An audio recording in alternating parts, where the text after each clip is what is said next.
महाभारत के युद्ध क्षेत्र में जब अर्जुन ने अपने ही बंधु बांधवों, गुरुजनों और सगे संबंधियों के विरुद्ध युद्ध करने से इनकार कर दिया, तब श्री कृष्ण ने उन्हें गीता का उपदेश दिया।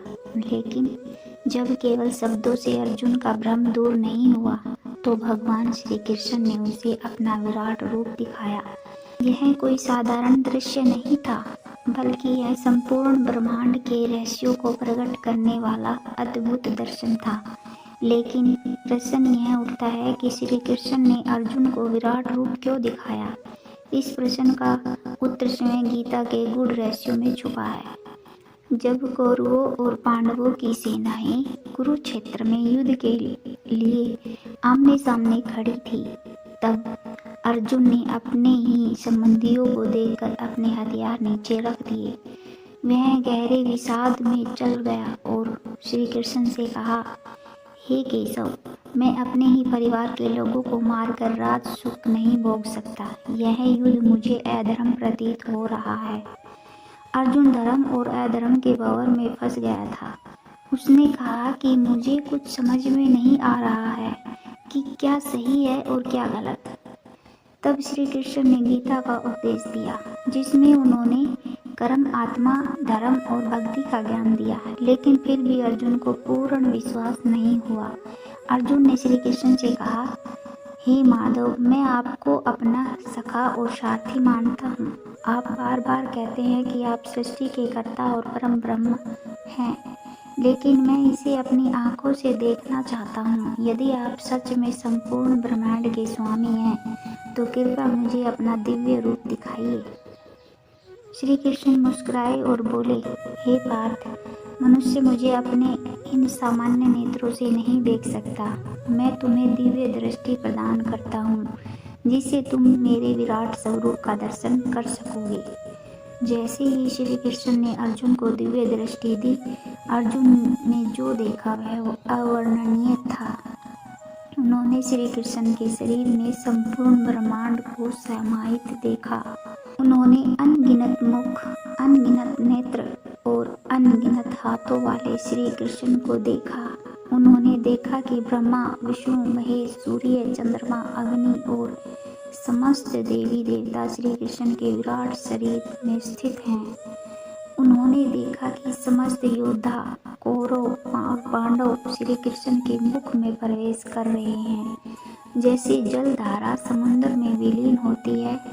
उन्होंने देखा कि काल समय श्री कृष्ण के रूप में प्रकट हो गया और संपूर्ण संसार को अपने भीतर समाहित कर रहा है। अर्जुन भय और विस्मय से कांपने लगे। वे कांपती आवाज में बोले, हे भगवान, आप अनंत, असीम और अपरिमित हैं। मैं आपको पहचान नहीं पा रहा हूँ। कृपया मुझे बताइए कि आप कौन हैं। तब श्री कृष्ण ने उत्तर दिया, हे अर्जुन, मैं काल हूँ, जो संसार का संहार करने के लिए प्रकट हुआ हूँ। चाहे तुम युद्ध करो या न करो, यह युद्ध पहले से ही नियति में लिखा जा चुका है। सभी योद्धा पहले से ही मेरे द्वारा मारे जा चुके हैं। तुम केवल निमित्त मात्र हो। उठो और अपना कर्तव्य निभाओ। अर्जुन मोह और ममता में बंधकर अपने कर्तव्य को भूल रहे थे। जब उन्होंने देखा कि श्री कृष्ण ही संपूर्ण सृष्टि के कर्ता धर्ता है और हर जीव उन्हीं में विलीन हो जाता है, तो उनका मोह समाप्त हो गया। अर्जुन को संदेह था कि वह धर्म का पालन कर रहा है या अधर्म का। लेकिन जब उसने देखा कि काल चक्र स्वयं श्री कृष्ण के अधीन है, तो उसे यह विश्वास हो गया कि श्री कृष्ण का साथ देना ही धर्म है। श्री कृष्ण ने अर्जुन को यह समझाने के लिए विराट रूप दिखाया कि मनुष्य केवल माध्यम, निमित्त मात्र है। सृष्टि का संचालन ईश्वर के हाथ में है, लेकिन मनुष्य को कर्म करते रहना चाहिए। अर्जुन को लग रहा था कि वह अपने निर्णयों का स्वामी है, लेकिन श्री कृष्ण ने उसे विराट रूप दिखाकर यह संदेश दिया कि संपूर्ण संसार की शक्ति ईश्वर के हाथ में है। मनुष्य को केवल अपने धर्म का पालन करना चाहिए और फल की चिंता नहीं करनी चाहिए। विराट रूप देखने के बाद अर्जुन को एहसास हुआ कि श्री कृष्ण केवल उनके मित्र या सारथी नहीं हैं, बल्कि वे स्वयं साक्षात परम ब्रह्म हैं। वे श्री कृष्ण के चरणों में गिर पड़े और बोले, हे प्रभु, मैंने अज्ञानवश आपको केवल अपना मित्र समझा। कृपया मेरी गलतियों को क्षमा करें और मुझे शरण में ले।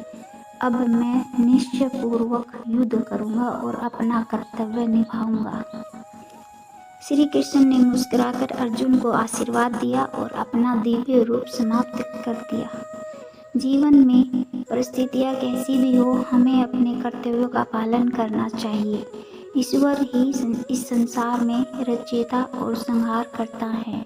मनुष्य को अपने अहंकार को छोड़कर भगवान की शरण में जाना चाहिए।